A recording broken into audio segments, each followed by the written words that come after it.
ہماری زندگی کے لیے اتنا ضروری ہے جتنا کھانا پینا ضروری ہے، بلکہ میں تو کہا کرتا ہوں کہ کھانے پینے سے زیادہ یہ ادارے ہمارے لیے ضروری ہیں، کیونکہ انسان کھائے گا پیے گا تو اس کا جسم محفوظ رہے گا، لیکن یہ ادارے محفوظ رہیں گے تو ہمارا ایمان محفوظ رہے گا، ہمارا عقیدہ محفوظ رہے گا، ہمارا عمل محفوظ رہے گا، ہمارا تشخص محفوظ رہے گا، ہماری شان محفوظ رہے گی، ہماری جان محفوظ رہے گی، ہمارا مسلمان ہونا محفوظ رہے گا، یہ ادارے محفوظ رہیں گے، کیونکہ یہ ادارے وہ عظیم ادارے ہیں، اور انہی اداروں میں لوگ پڑھ پڑھ کے قطب الاقطاب بھی بنے ہیں، بزرگ بھی بنے ہیں، ولی کامل بھی بنے ہیں۔ کسی بھی بزرگ کی تاریخ آپ اٹھا کے دیکھ لیجئے، کسی بھی بزرگ کی تاریخ اٹھا کے دیکھیے، وہ بزرگ نے پہلے مدرسے میں دو ذات میں ادب طے کیا ہے، پھر جا کے ولایت کی منزلیں طے کی ہیں۔ غریب نواز کی ذات مقدس ہو تو ان کو بھی دیکھ لیجئے، پہلے غریب نواز نے علم دین حاصل کیا ہے، وہ مدینے میں بیٹھ کے علم حدیث حاصل کیا ہے، پھر اس کے بعد ولایت کی منزلیں طے کی ہے۔ قطب الاقطاب کی زندگی دیکھ لیجئے، ان کی ماں نے پہلے مدرسے میں داخلہ دیا ہے، پھر اس کے بعد قطب الدین قطب الاقطاب بنے ہیں۔ آپ امام احمد رضا کی زندگی کو دیکھ لیجئے، پہلے اپنے والد بزرگوار کی بارگاہ میں بیٹھ کے تو ظالم طے کیا ہے، پھر اس کے بعد احمد رضا اعلیٰ حضرت بنے ہیں۔ انسان کب کامیاب ہوا ہے؟ ولایت کی منزلیں تک بعد میں طے ہوئی ہے، پہلے مدرسوں میں بیٹھ کے انہوں نے علم دین حاصل کیا، کیونکہ بغیر علم دین کے کوئی ولی ہو ہی نہیں سکتا ہے۔ ولی ہونے کے لیے شرط ہے کہ وہ پہلے عالم دین ہو، پہلے مدرسوں میں بیٹھ کر انہوں نے علم دین حاصل کیا ہے۔ اب کوئی کہہ سکتا ہے کہ غوث پاک نے ایک نگاہ میں جو ہے کتب بنا کے کہہ سکتے ہیں؟ میرے عزیز، جس لمحے میں غوث پاک کتب بنا رہے تھے، اسی لمحے میں ان کو عالم دین بھی بنا رہے تھے۔ یہ تو ان کی کرامت کا معاملہ ہے، لیکن غوث پاک کی عملی زندگی آپ دیکھیں گے تو جیلان کو انہوں نے جو جیلان سے بغداد گئے ہیں، تجارت کے لیے نہیں گئے ہیں، کسی کی عیادت کے لیے نہیں گئے ہیں، کسی رشتہ دار سے ملنے کے لیے نہیں گئے ہیں، کسی اور کام سے نہیں گئے ہیں۔ اگر بغداد گئے ہیں تو انہوں نے علم دین حاصل کرنے کے لیے گئے ہیں۔ ان کی عملی زندگی بتا رہی ہے کہ اگر تمہیں منزل طے کرنی ہے، اگر تمہیں رب کی بارگاہ میں اپنے آپ کو بہتر بنانا ہے، تو پہلے تم علم دین حاصل کرو، تب اس کے بعد ایک اچھے انسان کرو۔ میرے عزیز، اس لیے ضرورت ہے کہ ان اداروں سے محبت کی جائے، کیونکہ یہ ادارے ہمیں شعور زندگی بھی عطا کرتے ہیں اور شعور بندگی بھی عطا کرتے ہیں۔ ایک واقعہ سناتا ہوں اور اس سے حضرت قطب الدین بختیار کاکی رحمۃ اللہ علیہ جب 4 سال کچھ مہینے کے ہوئے تو ان کی والدہ ماجدہ نے ان کے والد بزرگوار کا انتقال ہو چکا تھا۔ والدہ لے جاتی ہیں ایک شیخ کے پاس، ایک مدرسے میں لے جا کر داخلہ کرا دیتی ہیں۔ داخلہ ہو گیا، اور جب داخلہ ہو گیا تب ان کی ماں کہتی ہیں بزرگ سے کہ میرے بچے کو حافظ قرآن بنا دیجئے، اور حافظ قرآن کے بعد عالم دین بنا دیجئے، اور آج بسم اللہ شروع کرا دیجئے۔ استاد نے کہا کہ ٹھیک ہے، بسم اللہ شروع کرا دیتا ہوں، اور انشاءاللہ حافظ قرآن بھی بنا دوں گا، اور انشاءاللہ یہ عالم دین بھی بن جائیں گے۔ استاد نے کہہ دیا، والدہ نے کہنے پر، اور پھر استاد کے پاس ہی حضرت قطب الدین کو ماں چھوڑ کے چلی آتی ہے۔ جب ماں چھوڑ کے چلی آئی ہے اور دوپہر کے وقت چھٹی ہو رہی ہے، اور چھٹی ہوئی تو قطب الدین اپنے گھر آتے ہیں، اور جب گھر آئے ہیں تو اپنی امی جان سے کہتے ہیں کہ امی جان بھوک لگ رہی ہے، مجھے کھانا دے دیجئے۔ امی جان نے ایک جملہ کہا تھا، بیٹا آج تم نے بسم اللہ شروع کر دی ہے، تم نے اللہ کو پکارا بھی ہے، اسے رحمان بھی کہا ہے، رحیم بھی کہا ہے، آج سے کھانا تم مجھ سے مت مانگنا، تم آج سے کھانا اللہ سے مانگنا۔ بھوک شدت کی لگی بھی تھی، فہیم صاحب جی بھوک شدت کی لگی بھی تھی، فوراً ہاتھ اٹھانے لگے کہ امی جان ٹھیک ہے میں دعا مانگتا ہوں۔ امی جان نے کہا کہ رک جاؤ بیٹا، میری ماں بہنیں بھی ہیں، ذرا غور سے سنیں۔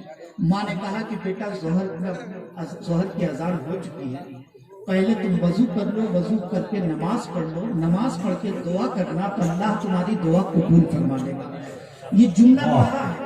ماں نے جیسے ہی کہا تو حضرت قطب الدین کو بھوک تو لگی ہوئی تھی، جلدی سے دوڑ کے جاتے ہیں، پانی لیتے ہیں، وضو کرتے ہیں، وضو کر کے مصلی بچھاتے ہیں، اور مصلی بچھا کے نماز پڑھنے لگتے ہیں۔ اور جیسے ہی نماز پڑھنے لگتے ہیں ویسے ہی ماں نے ادھر جو ہے جلدی سے آٹا گوندھا، اور آٹا گھون کے 3 روٹی تیار کی. قطبالدین کی نماز مکمل ہوتی ہے اور ماں نے فوراً روٹی 3 تیار کر دی اور تیار کر کے جس تخت پہ بیٹھ کے چوکی پہ بیٹھ کے قطبالدین کھانا کھایا کرتے تھے اس پہ ایک چادر بچھاتی ہے اور چادر کے نیچے وہ 3 روٹیاں رکھ دیتی ہے. ادھر قطبالدین کی نماز مکمل ہوتی ہے اور قطبالدین کی نماز جیسے مکمل ہوئی ہے ہاتھ اٹھاتے ہیں بارگاہ خدا بندی میں. آج اللہم ربنا آتینا فی الدنیا نہیں پڑھا جا رہا ہے, نہ کوئی آیت کریمہ پڑھی جا رہی ہے, نہ کوئی اور دعا یا جملہ کہا جا رہا ہے, بلکہ سیدھے قطبالدین کہتے ہیں اے اللہ بھوک لگ رہی ہے کھانا, اے اللہ بھوک لگ رہی ہے کھانا دے دے, اے اللہ کھانا دے دے, اے اللہ کھانا دے دے. 3-4 مرتبہ کہا ہوگا. ہاتھ پھیرتے ہیں, جلدی سے اٹھتے ہیں, مصلی اٹھاتے ہیں اور اٹھا کے ایک طرف رکھتے ہیں اور اس تخت پہ چڑھنے لگتے ہیں جس پہ روزانہ بیٹھ کے کھانا کھاتے تھے. جب چڑھنے لگے, چھوٹے سے تو تھے ہی, تخت اونچا تھا, جب چڑھنے لگے تو چادر کھینچ جاتی ہے اور جیسے چادر کھینچی ہے اس چادر کے نیچے سے 3 روٹیاں مل جاتی ہیں.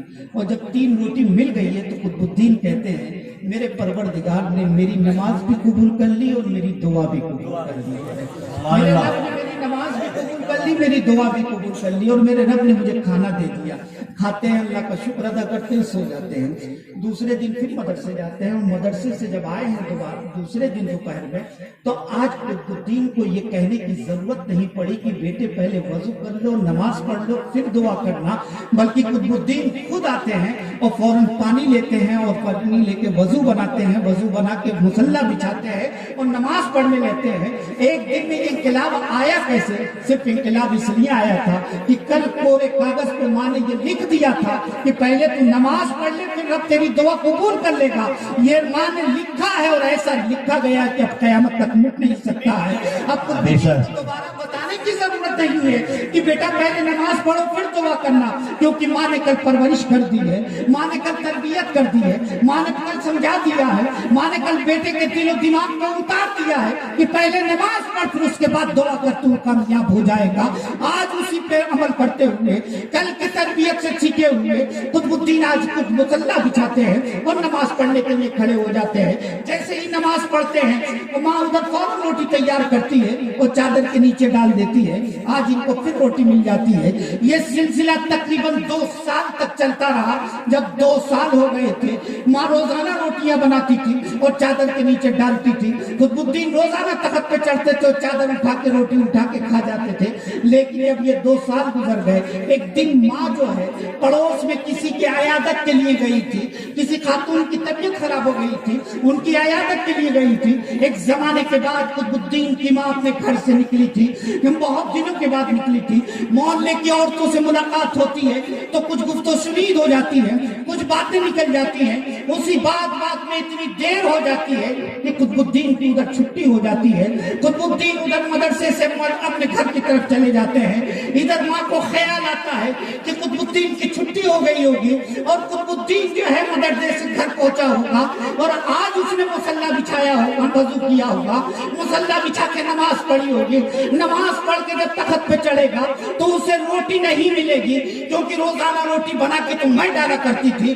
اتنا سوچتی ہے تو رونے لگتی ہے, فوراً چادر ڈالتی ہے, اس گھر سے نکلتی ہے اور باہر آتی ہے اور اپنے گھر کی طرف قدم بڑھاتی ہے. اور جیسے جیسے قدم بڑھاتی جا رہی ہے اپنے رب کی بارگاہ میں التجا کرتی ہے, اپنے آنچل کو پھیلا کے اپنے رب کی بارگاہ میں کہتی ہے میرے مولا میرا کام تھا قطبالدین کو مصلی تک پہنچانا اور مصلی پہ قائم رکھنا تیرا کام ہے. میں نے اپنا کام کر دیا ہے, تو اپنا کام کر دے. مولا قطبالدین کے بھروسے کو بچا لے, قطبالدین کے اعتماد کو بچا لے. اگر آج قطبالدین کا اعتماد ٹوٹ گیا, آج اس کا بھروسہ ٹوٹ گیا مولا, تو پھر وہ تجھے کبھی سجدہ نہیں کرے گا. ایک ماں نے زبان دی تھی کہ تو اگر ایسے کرے گا تو تجھے یہ انعام ملے گا. ایک ماں کے اوپر سے بھی بھروسہ ٹوٹے گا اور تیرے اوپر سے بھی بھروسہ ٹوٹے گا. ایک پروردگار عالم ایک ماں کی بھی عزت کو بچا لے اور اپنے اعتماد کو بھی بچا لے, اپنے بھروسے کو بھی بچا لے. روتی جا رہی اور گر گراتی ہوئی مدرسے اپنے گھر کی طرف پہنچتی ہے اور گھر جا کے دروازہ کھولتی ہے اور اندر جا کے دیکھتی کیا ہے کہ قطبالدین اسی تخت پہ آرام سے سو رہے تھے.